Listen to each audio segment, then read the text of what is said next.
Hi everyone, welcome back to Shine Classes. First of all, good evening, good morning, good afternoon to everyone. कैसे हैं आप सब? Hopefully अच्छे होंगे। आज यहाँ पर मैं आपको 25 क्वेश्चंस आपके बाल विकास के करवाऊंगी। इसके पहले भी मैंने आपको एक पार्ट दिया हुआ था और इसका एक सेक्शन ये रह गया था जो कि मैं नहीं करवा पाई थी, सो मैंने इसको आपको करवाना है। यहाँ पर 25 तक मैंने आपको करवाया था और 25 के आगे जो 25 क्वेश्चन मैंने फॉर्म किए थे वो मैं आपको आज की इस क्लास में करवाऊंगी।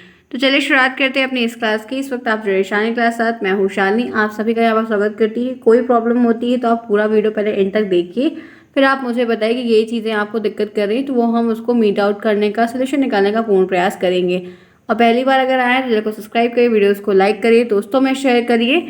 चलिए देखते हैं आज की इस क्लास को। ये है आपका पेपर 1 और पेपर 1 के 25 इंपॉर्टेंट क्वेश्चन को हम यहाँ पर करने वाले हैं।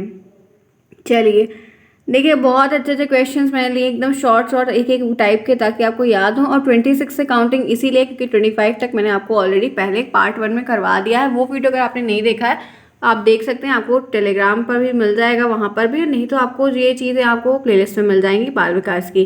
क्वेश्चन है कि बच्चे दुनिया के बारे में अपनी समझ का सृजन करते हैं। बच्चे दुनिया के बारे में अपनी समझ का सृजन करते हैं, इसका श्रेय किसको जाता है? तो इसका श्रेय पियाजे को जाता है। किसको जाता है? जीन पियाजे को जाता है, ध्यान रखिएगा। आगे बढ़ते हैं नेक्स्ट क्वेश्चन।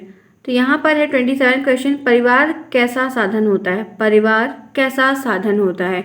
तो परिवार जो है वो एक अनौपचारिक शिक्षा का साधन होता है, इनफॉर्मल सेटअप होता है, जहाँ पर हमको फॉर्मल तरीके से नहीं, एकदम नॉर्मल तरीके से हमें बेसिक से शुरुआत से हमारी प्राथमिक पाठशाला भी कहलाती है, जहाँ पर हम हर एक चीज़ को सीखते हैं, शिष्टाचार सीखते हैं और बहुत सारी चीज़ें हैं, पूजा पाठ पद्धति धर्म डिसिप्लिन वगैरह वगैरह चीज़ें हम वहाँ पर सीखना, हमारा आरंभ वहीं से होता है। 2 हो गया। नेक्स्ट आइए, एक शिक्षक विद्यार्थियों में सामाजिक मूल्यों को कैसे विकसित कर सकता है? कोई टीचर है और बच्चे वो चाहता है कि जो समाज की चीज़ें हैं, जो समाज के रीति रिवाज फैक्ट या जो भी चीज़ें हैं वो उनको उसमें डेवलप करना चाहता है, तो वो उसके लिए क्या करेगा?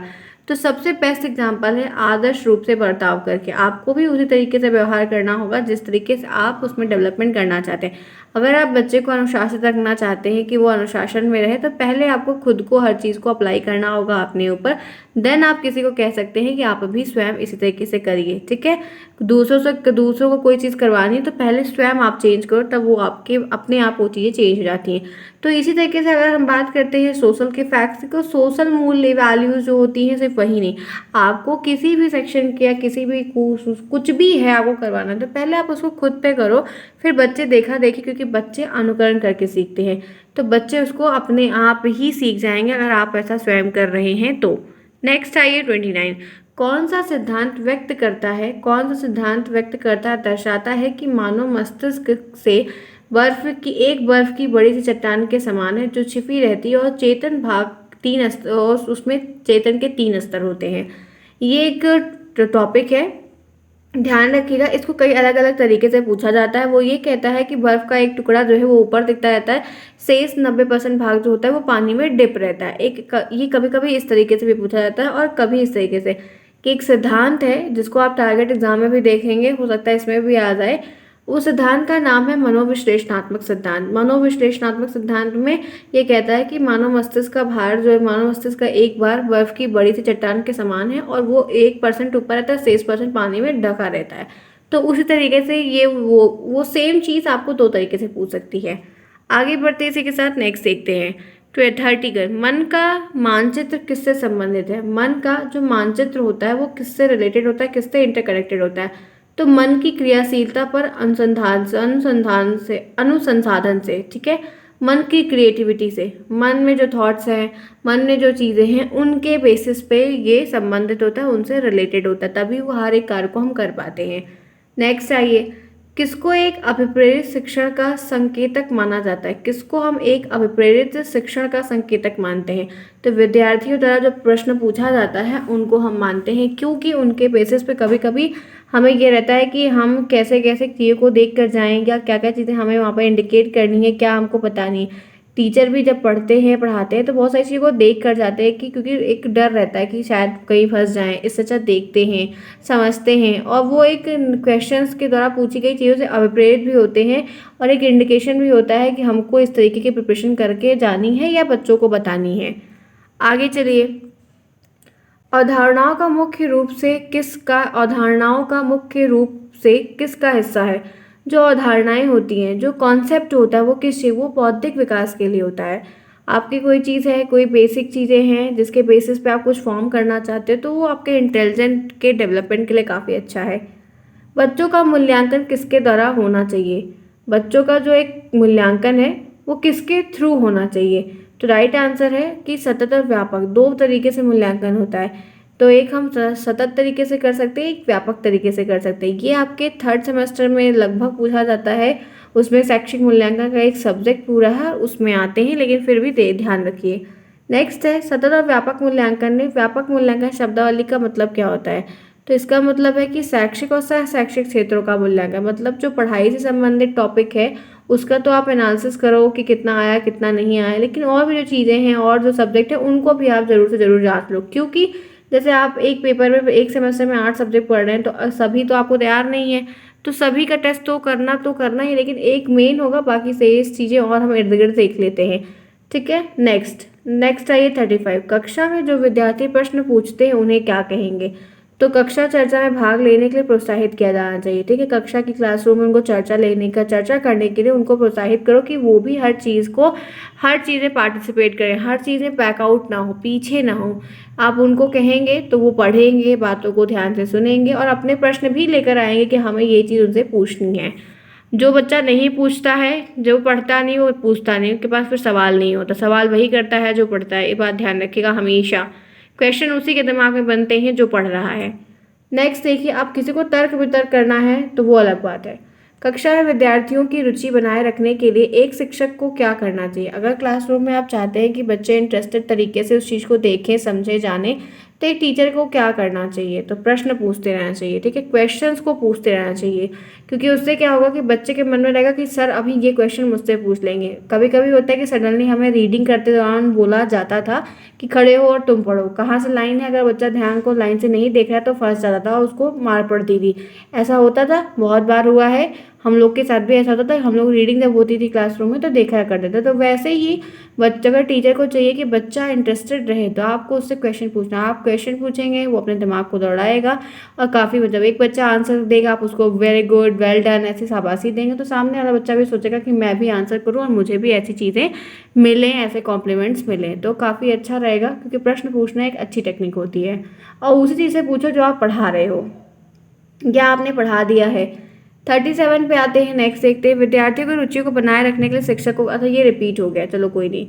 दबाव को कम करने एवं परीक्षा में सफलता के लिए क्या आवश्यक। आप चाहते हो कि बहुत प्रेशर जो बच्चों को है वो कम हो जाए और उनको सक्सेस के लिए काफ़ी आवश्यकताएं, मतलब वो काफ़ी नेसेसरी हो जाए।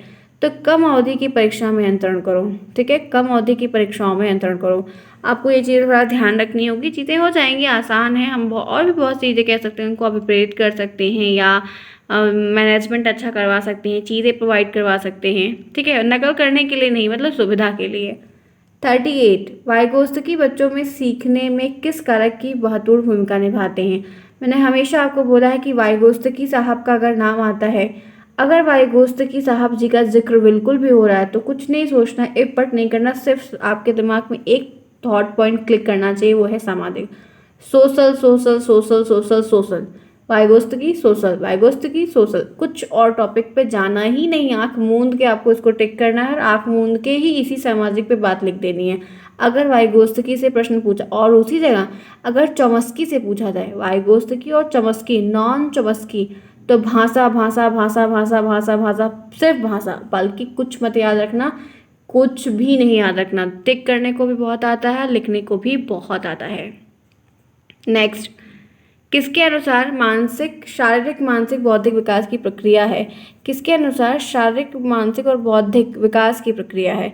कहते हैं कि किसने बोला कि शारीरिक जो चीज़ें हैं, फिजिकली, मेंटली, इंटेलेक्चुअली, ये सब डेवलपमेंट का एक प्रोसेस है। तो ये प्लूटो साहब ने कहा है, क्योंकि डेवलपमेंट शारीरिक भी होता है, ग्रोथ होती है, और सक्सेस मिलती है, आपकी इंटेलिजेंस पावर इंक्रीज होती है, आप मेंटली डेवलप्ड होते हो।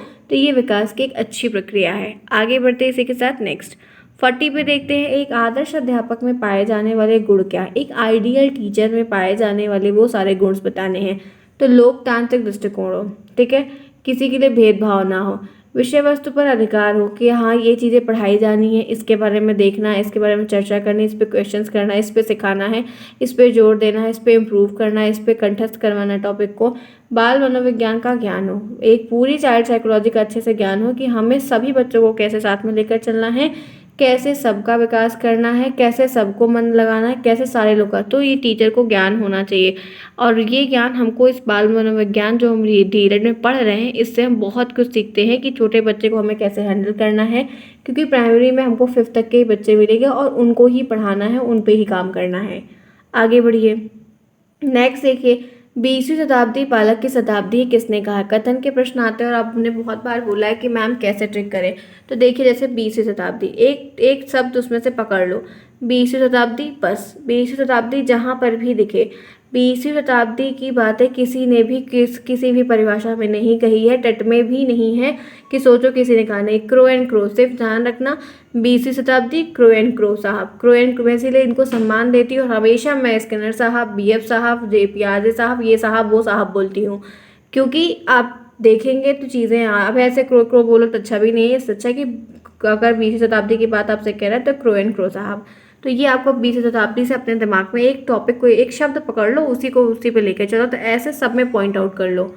नेक्स्ट आइए 42, अधिगम को प्रभावित करने वाले 2 फैक्टर्स आपको बताने हैं जो उनको अफेक्ट करते हैं। तो हम हमेशा जानते हैं कि अधिगम की जो फैक्टर, अधिगम मतलब लर्निंग को जो प्रभावित कर रहा है वो परिपक्वता और अभिप्रेरणा है। एक मैच्योरिटी और एक अभिप्रेरणा। मैच्योरिटी का लेवल भी आपके लर्निंग के लेवल को प्रभावित, जैसे छोटे हैं तो छोटी चीज़ें समझ में आएंगी, बड़ी चीज़ें नहीं आएंगी, आप कितना भी कर लो। और अभिप्रेरित हो तब भी आपका अच्छा सब कुछ होगा। आप समय के साथ मैच्योर होते जाओगे, आपकी क्षमता बढ़ती जाएगी, आप जल्दी चीज़ों को सीख जाओगे और आपको समझदार कहा भी जाएगा। नहीं तो छोटे बच्चे को अरे ना समझ है भी, ना समझ है भी, ऐसा बोला जाता है। और अभिप्रेरणा अगर अच्छी है, आप प्रेरित हो, तो आपको मन लगा रहेगा, आप उस काम को स्वयं करने की इच्छा आपके अंदर आत्मा से जागेगी और आप उसको करने का प्रयास करेंगे। तो ये चीज़ें पॉजिटिव वे में है तो पॉजिटिव में लिखो, निगेटिव में पूछ रहा है तो निगेटिव में लिखो, तो निगेटिव भी चीज़ें आपको फ़र्क देंगी। नेक्स्ट 43, परिपक्वता का मुख्य लक्षण क्या होता है। 43 पर हमारे 25 मुझे करवाने हैं। 13 मिनट लगभग क्लास हो रही, फटाफट क्लास को लाइक करिए। चलिए फिर हम क्वेश्चंस करेंगे, फिर आगे बढ़ेंगे। Come on fast do it. अब चीज़ें हैं, देखिए कुछ चीज़ें बाहर से आती हैं, वो कुछ मैंने प्रश्न ऐसे इसीलिए लिए हुए कि मे भी अगर आए तो थोड़ा जानो और लिख पाओ, इसलिए मैंने इसमें इंक्लूड किया हुआ है। बाकी जो चीज़ें हैं वो तो आप पढ़ रहे हैं, रिवीजन कर रहे हैं, हमने फुली रिवीजन कर लिया, बहुत कुछ पढ़ लिया है, तो अब अच्छा ही होगा। होप बहुत अच्छी है कि बढ़िया पेपर आप सभी का होगा, आप लोग ने बढ़िया रिवीजन कर लिया है। चलिए आगे, चलिए लाइक कर लिया सभी ने ना, कंजूसी नहीं करिएगा, क्योंकि मंदिर में आना है तो घंटी ज़रूर बजाना है।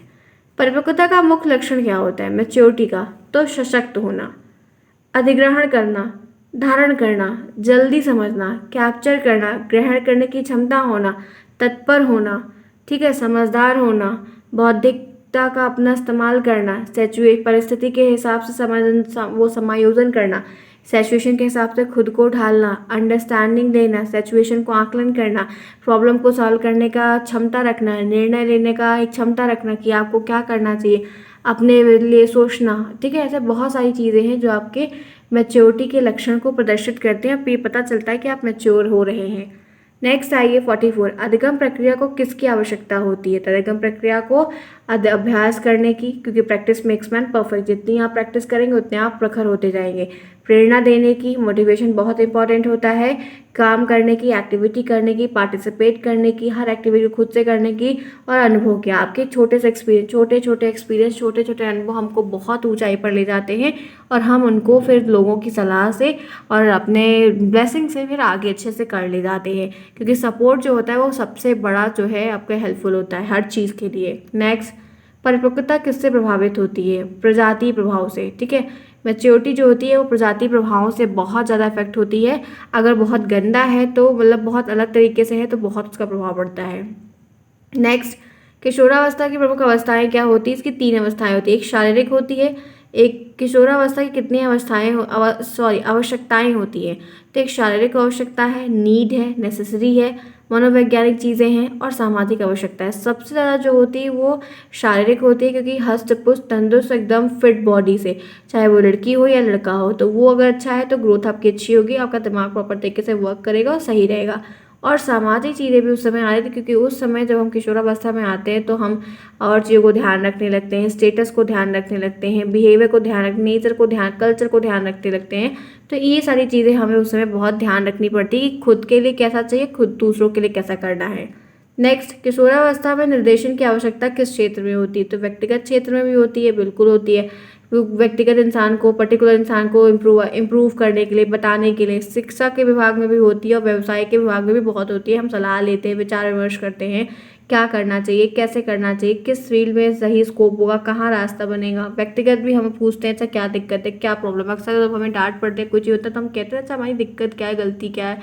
हम अक्सर अपनों से पूछते हैं ना, तो उसको सुधारने का प्रयास करते हैं और करना चाहिए। ठीक है, आदतें क्या हैं, आदतें बदल जाती हैं। ठीक है, तो काफ़ी अच्छा होगा।